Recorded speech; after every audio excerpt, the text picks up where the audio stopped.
captures the essence of a place without overzealous accuracy in drawing, minimalization in strokes, shapes, and colors.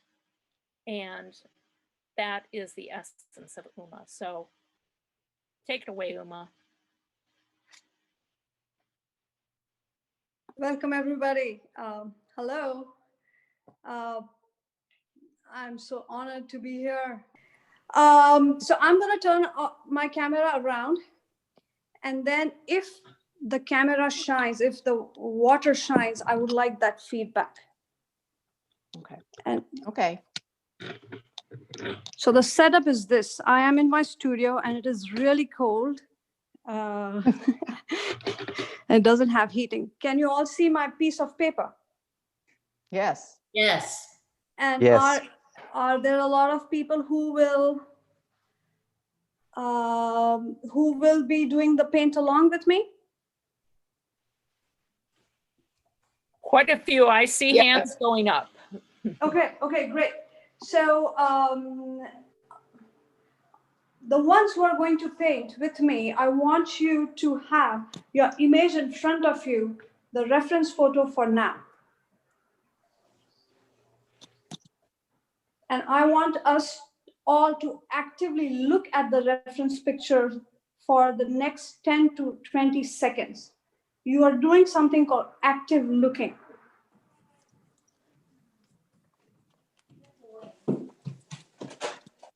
And this is actually important in plein air. So I'm not going to draw the scene here. Can you see my hand, by the way? Yeah, okay. Yes. Okay, perfect. So I'm not gonna draw. I know the essence of the picture. The essence of the picture is this. And I always ask myself as to why am I even painting this? Why bother when I can take the photo? Well, I want to hike just like the people in the reference photos are. I want to hike and go up into the mountains, or maybe just to that hut to the very right-hand side, while knowing that there's a large cloud overhead and it weighs down and it might pour any moment. So that's the story that I want to portray. Everything else is just extra stuff. I have my paper ready. It's a quarter sheet. And I have my story ready as to why I have to, what's important. The path is important because my path is gonna go in, my story is gonna go in. Maybe the people will stay in the hut. If not, they might walk up.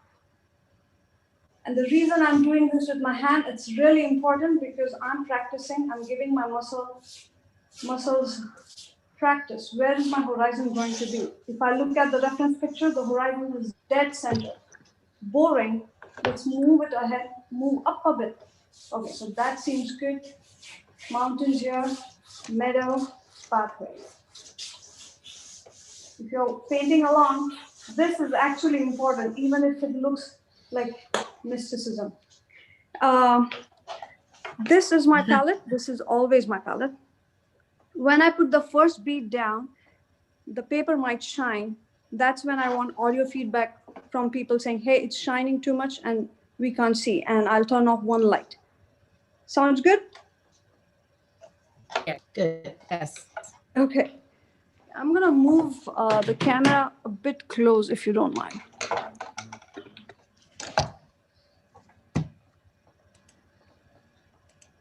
I'm also going to rotate it.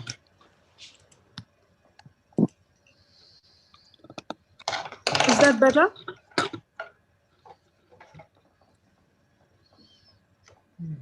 That's fine.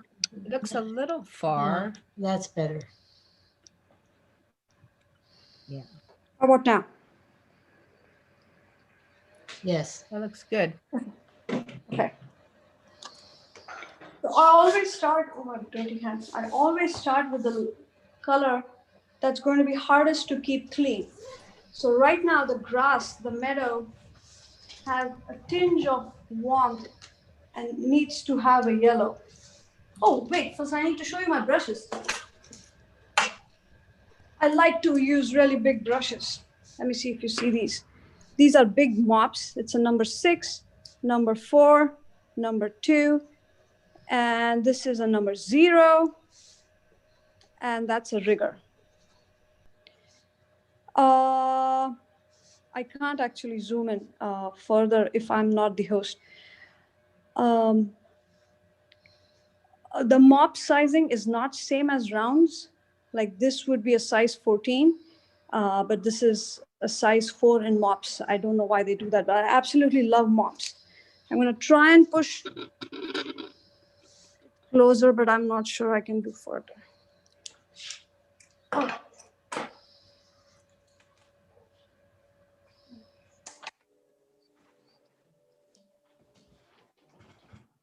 So I said yellow, isn't it? And that green is unreal green. It has this. This is too yellow. If I look at it, it's too yellow. So I'm gonna mix it up with a little bit of blue. Uma, your paper is dry. My paper is completely dry, yes. Oops. And I'm doing that because it's winter and it's really cold. If I make it wet, I won't be able to dry it within one demo period. And my first stroke is usually evaluation. I'm evaluating the value. The value looks fine. And I'm leaving some white marks because that works. That's the path. The path goes here. I'm just blocking off big shapes.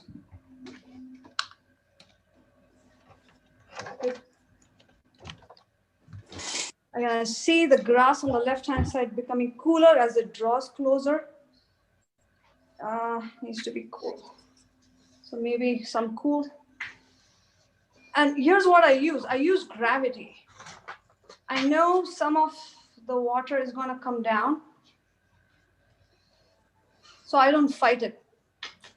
In fact, I force it sometimes. Let's see how it looks to you. Is that shiny? Too shiny, people? No, it's okay. Can't tell from this angle. Yeah, it looks pretty good. There's a question why you have the horizon towards the middle.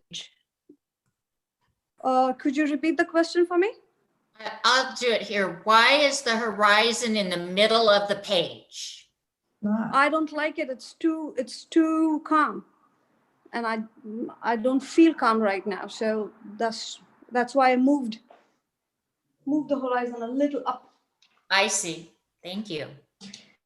And that's exactly why your painting and my painting is going to look different even when we are in the same place, because you're going to make exactly these choices. I have lost my wetness here, but that's okay for the initial bit. So what I'm doing is my first wash is just blocking off. I needed it to be wet here. Just blocking off big shapes.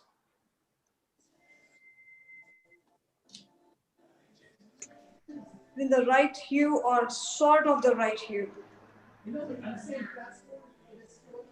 And the mountain of the left is slightly warmer than the mountain on the right.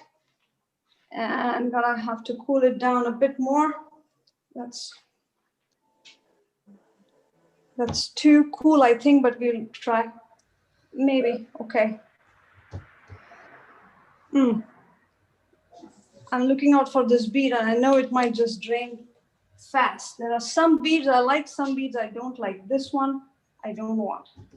So I took another brush, which was a bit thirsty, not too much, but a bit thirsty. And I picked it up. By the way, I have cut down the light, so I'm hoping it helps with the shine. And the mountains on the left have a tinge of pink. Let's try that. But they're a bit warm too. So I need to insert some warmth in that.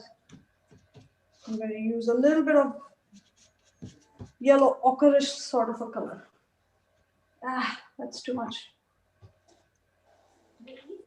But that's okay. That's okay. There are sometimes when you have only few touches and I can't, it's so wet that if I touch it once more, it's going to make a mess. Oops. Just So a if I- reminder that people can put their questions in the chat and I will ask them to Uma. So just address them to everyone in the chat. Yes, please. I don't see the chat. So what I'm doing is right now just taking dirty water from my water mixing cup and making clouds. And the control lies in getting the right amount of water. I think that's too much water. So I need to stop it from moving down. So I'm going to put something that's a bit higher value right here so it doesn't move down too much. Right? Something that's higher value would be thicker. So if something is thick, it can't flow as much. Oops. Things are flowing, so gotta catch it. And what kind of paper do you use, Uma? I'm using a 140-pound cold press Saunders Waterford right now. And I've started liking it a lot. That I really like, but this value is too low. But if I put more water right now, it's going to flow. So I will have to change my plan. This doesn't happen plein air because there's wind. There's no wind movement right now. So I need to change my plan according to where I'm painting. This is too wet.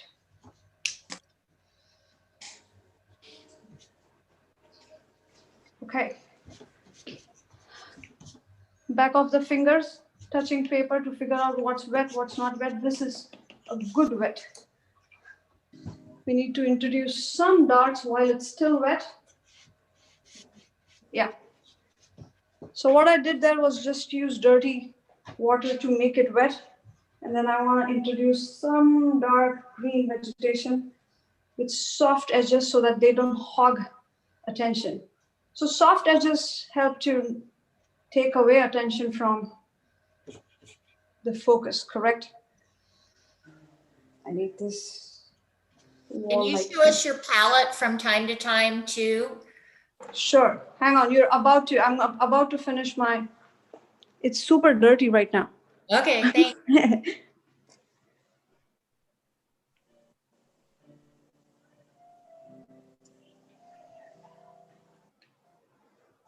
And if you will see, there's a lot of water I have, and it's running. So we lost one, so this needs to be wet too.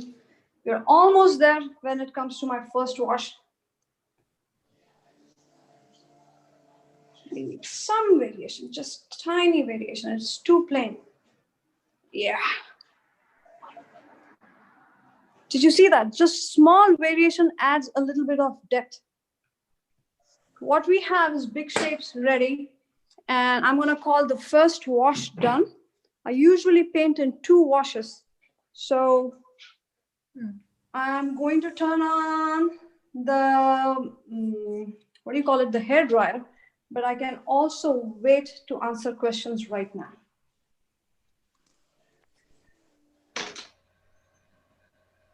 So, but So, Uma, Anu, did you you have a take a question? short photo?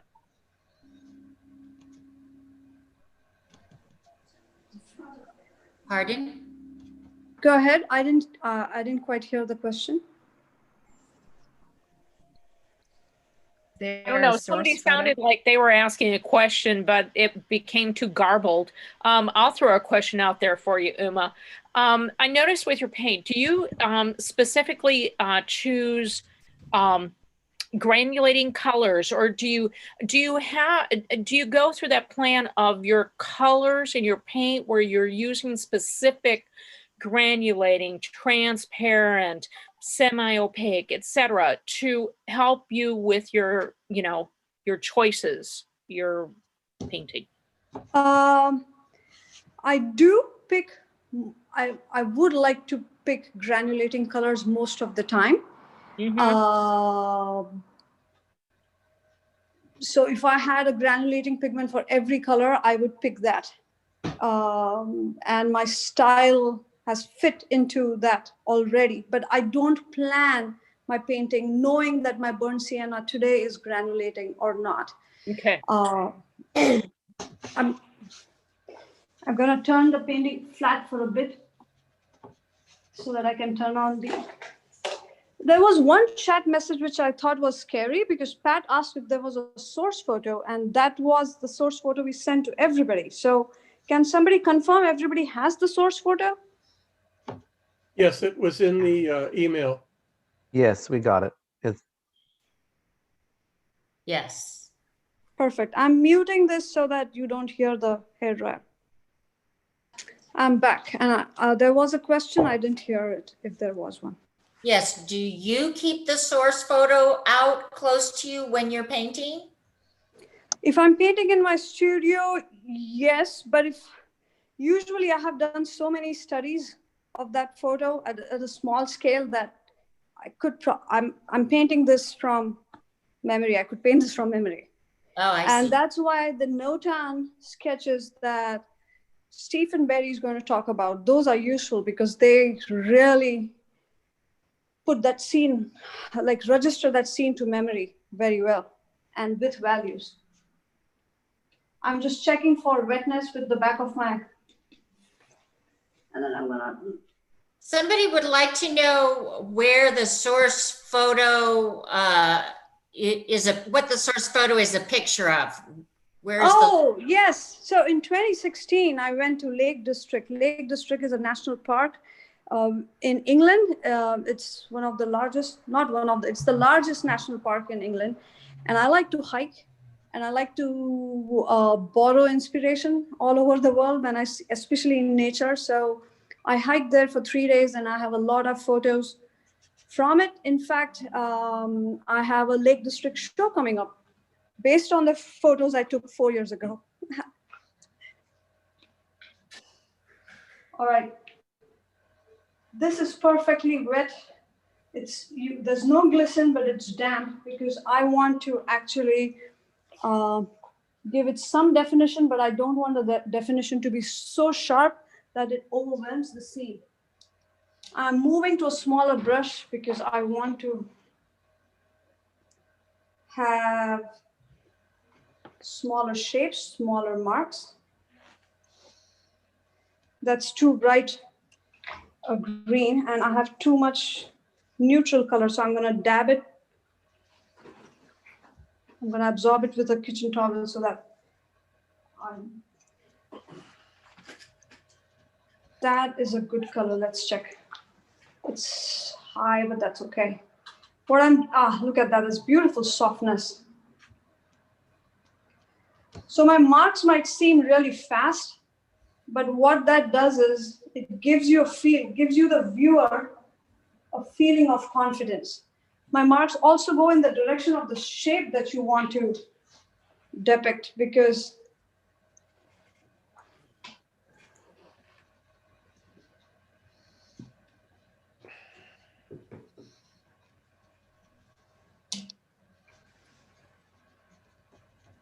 what I'm trying to do is push one mountain a little further than the other. Okay, I have another question here. Uma, how do you control the amount of water on the brush so that you don't get cauliflowers? I'm sorry, I cut into your question. You said, how do I control the amount of water in my on brush? the brush so that you don't get cauliflowers? Oh, that's the whole thing I teach in my workshops.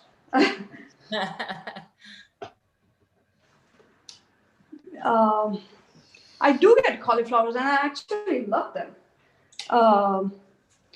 But I also pick. So for example, if this becomes a big bead, I'm going to pick it up.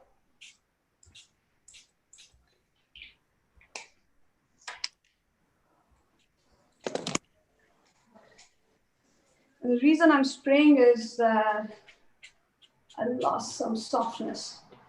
If I have the same level of softness, the same horizontal line, it's going to make for a boring picture. So I want this, lower this a bit high. If it doesn't work out, we'll see, but let's attempt. It's getting too runny, so I need to make sure that my brush marks become thicker. I'm gonna give it some space to, I'm wetting my paper a little bit,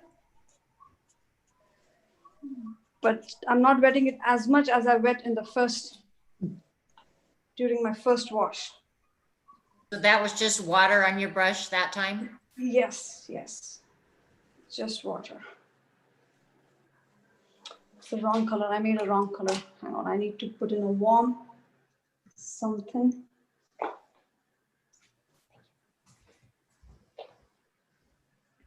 Okay. Yeah. So if you see, my style of painting is a lot of thinking, but the brush stroke happens very quickly. And I like it that way because you can't undo a brush stroke. And if you are going to do a hesitant brush stroke, that shows. So this is too dark, but I'm gonna go for it. Fine. I'm cutting away the darks, the lights by putting in some dark shapes. This might be too dark too soon, but I have to commit now. I have to commit. What am I doing? I'm connecting most dark shapes the way I want the reader to look at the scene. I want the reader to come in, right? So I need to highlight the path. All right, this is looking like it's becoming a scene, yeah? It's too wet right now, still too wet. Too wet, I lost a white here. We need to recover, but it's just not too sharp. When out of options, finger in your mouth and a little bit of spit works to erase things. Get your DNA on your paintings, all cool. So another trick to get off the moisture is gonna be, I'm gonna dry my brush and pick up some whites. I'm not picking up white. What I'm really picking up is a pigment. What I'm trying to do is I'm picking off value. I'm looking for a rhythm of value so that I can come to this hut. It's going to eventually be a hut, I think. This value is useless, so take it off. See what I did there? It doesn't matter what color goes. It's a value thing. You have to take off irritating values.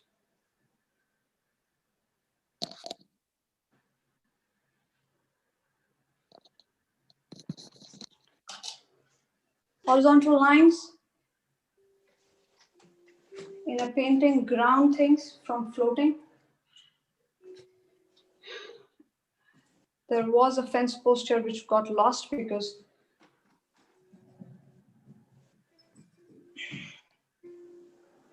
okay. I'm gonna come over to see that value is too sharp. Needs to go. Okay, good. Again, removal stroke also has to be confident. While we are waiting for this to dry, I'm gonna make sure that the path looks like a path and it bends around. And this structure is a stone wall. The stone wall is a supporting actor. So we want to give it just enough oomph so that it supports, but it should not hog attention. It's way off to the side. So let's give it some oomph. How do you give oomph? Oomph is also in the values. If it has just one value something, it's a boring structure. All right, time for audio feedback. Is it making sense what I'm saying? Or it's like... Absolutely. Okay, cool, thank you. I like that you remove that one structure so we know what the focal point is and it's not competing. Yep.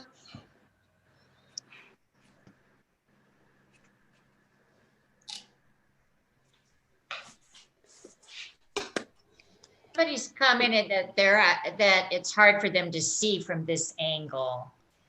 All right, I'll move the camera over just for a minute. How about that? Yeah.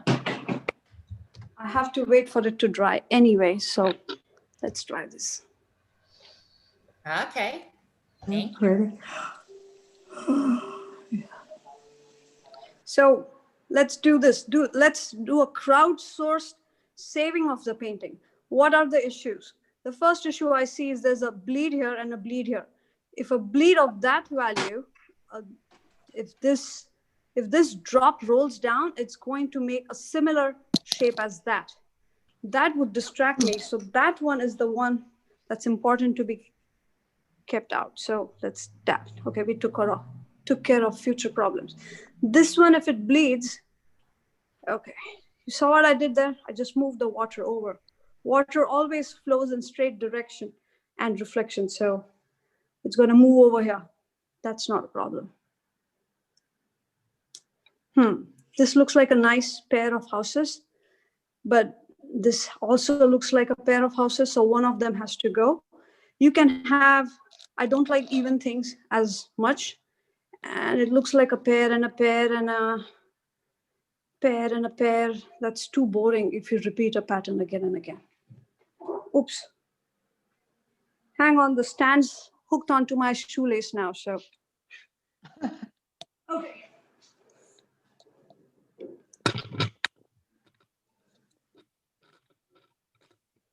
It needs now the darkest values, the smallest brush. We're done with the second wash too. It's a landscape, and landscapes are fast on the brush. I'm going to use my smallest brush, and it's a mop too, which means it can carry a lot of water. This is too undefined, but let's not put hard edges yet. Let's put some kind of definition here. If that definition screams for some more support from the supporting actors, we'll define them. If not, we'll let it be. Okay. I was just introducing a sharp edge somewhere along the line. I like what's happened here. So I want to make sure I don't get overzealous in this area. This is a little juvenile. Okay, let's kill that. It's far away.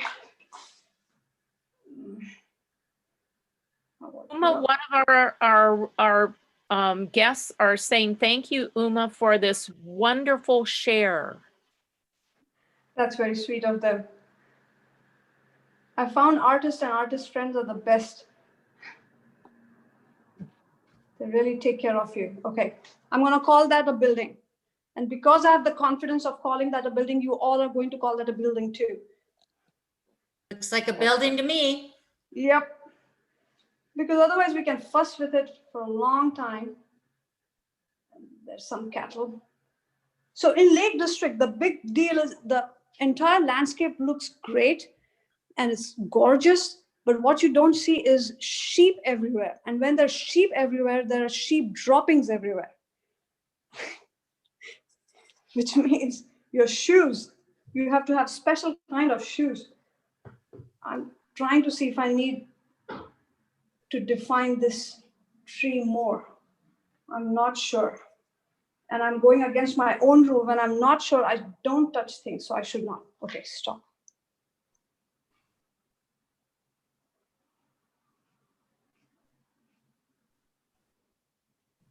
The problem we have right now is the people who are going to be hiking are lost.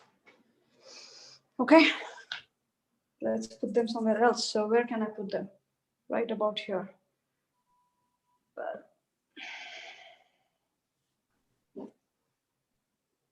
I'm actually not going to put them. Here's why. The size of the fence post is so large, so tall. If I put a human that big, that's going to be the center of attraction. I would have wanted humans to be of that size. If that was true, the fence post had to be mini, and I lost that chance now. So this is a not to proportion and not to drawing. So how do I make this more exciting if I'm not going to have people? All right, it needs a little bit of warmth then. Let's look at, this is still wet. Yep, we can have warmth.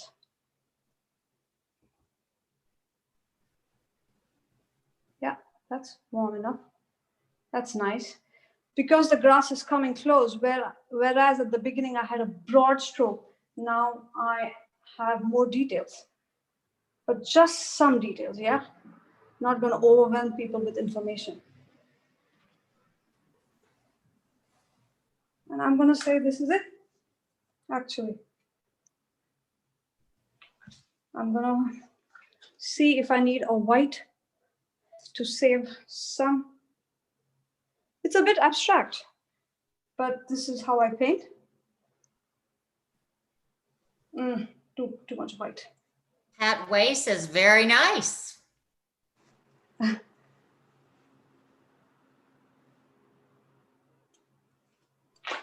I'm going to bring the camera back to.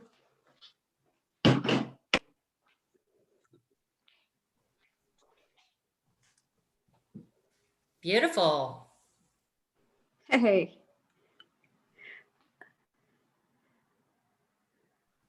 All right. I'm here for questions if you would like. Carol says, I love hearing your thought process as you work. So we appreciate that. Right, because that's all I can demonstrate really, isn't it? Because if somebody's going fast, I can't really demonstrate a wash. What I can demonstrate is how I'm making choices. Somebody asked what,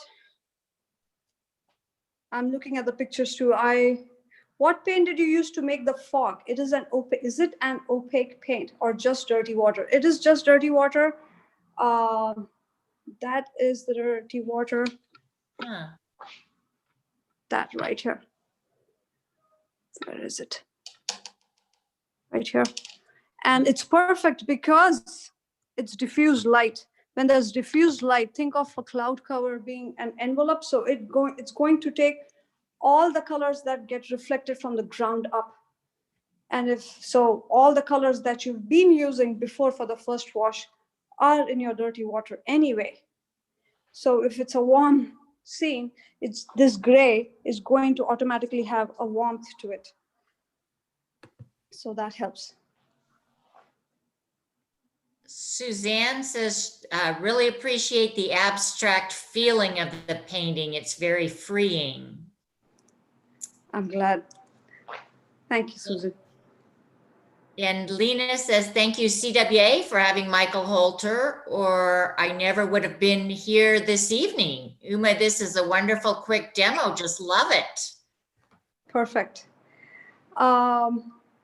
Any other questions? I don't want to, everybody is busy, so I don't want to take up more time.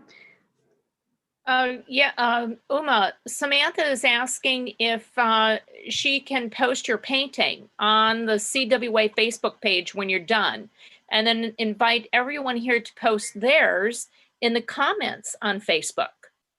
I think that would be wonderful. I think, yeah, community building right now in times of COVID, yes, it's a big yes. Wonderful. Thank you, Uma. Would it be okay if I talk about my upcoming classes? Absolutely. So I've always taught an intermediate to advanced class, but for 2021, I'm doing something new. I'm teaching a beginner class called Dirty Work.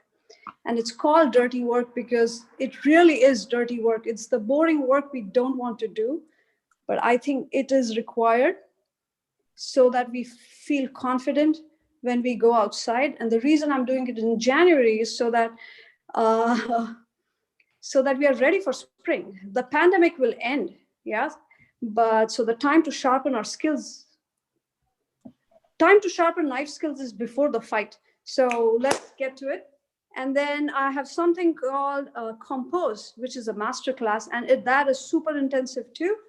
That's 4 weeks of 90 minutes meeting followed by a 2-day workshop, and it's super limited. The workshop is expensive, but I have 6 times the smaller class, and I will push and you will push me, and we will grow together. And then Stephen Berry says, having painted this painting, are there things you would do differently if you painted it again?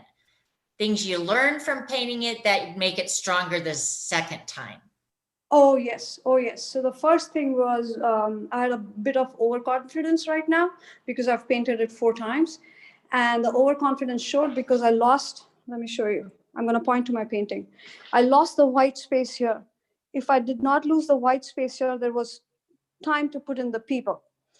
So it's still a pretty painting, but pretty is not the aim, was not the aim.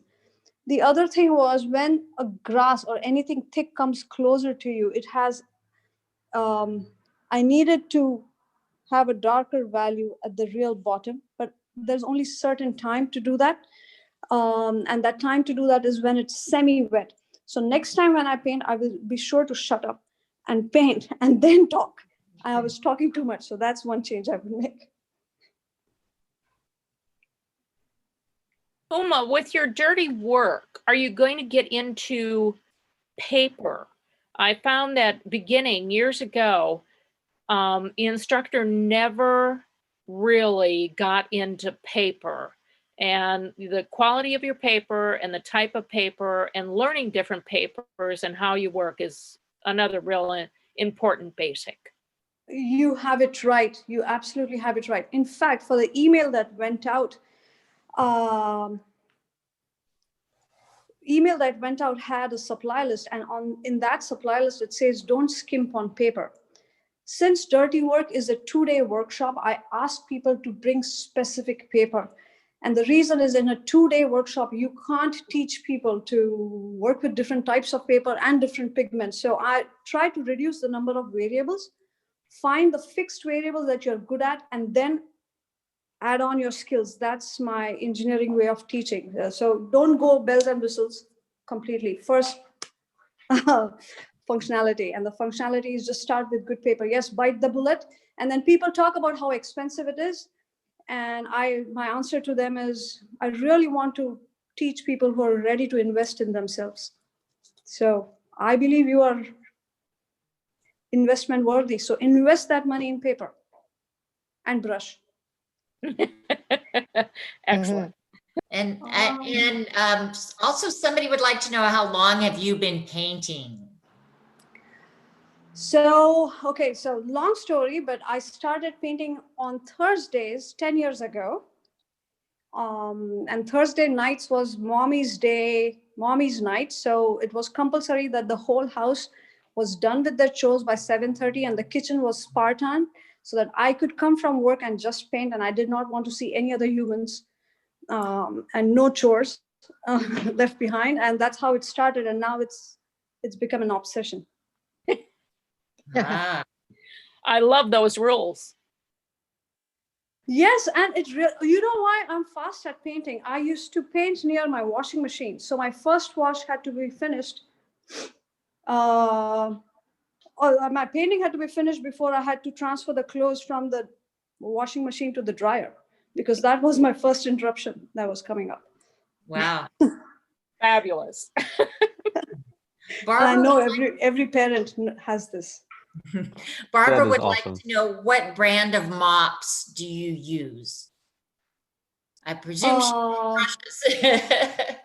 Wait, I have to read this. I think it is Da Vinci. So there are 2 kinds, and I'm showing, So there are 2 kinds of mops. These are Da Vinci's Casa Neo. Casa Neo has a synthetic head, whereas these are the Alvaro's squirrel mops. These are natural hair, but they lose hair a lot. I mean, I've been using these for 8 years, and every time I paint, there's a loss of hair. These as much don't, and they don't cost you a kidney, so it's okay to buy these. So the ones that are not the natural hair, they don't lose the hair like the other ones. Correct. All right, folks, this was great. I'm really honored you made the time for me and painted along. I would love to see your paintings on the Facebook page. I am at Uma Paints on Instagram. So it'll be lovely to see you there.